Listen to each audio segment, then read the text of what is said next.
A for B for C for elephant মানে কি elephant মানে কি elephant মানে কি প্ৰশ্ন কৰা elephant মানে কি বেটা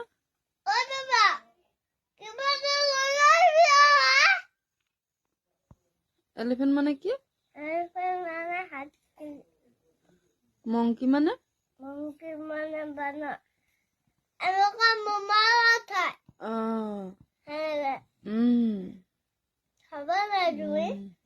cat মানে কি বেটা কি আছিলা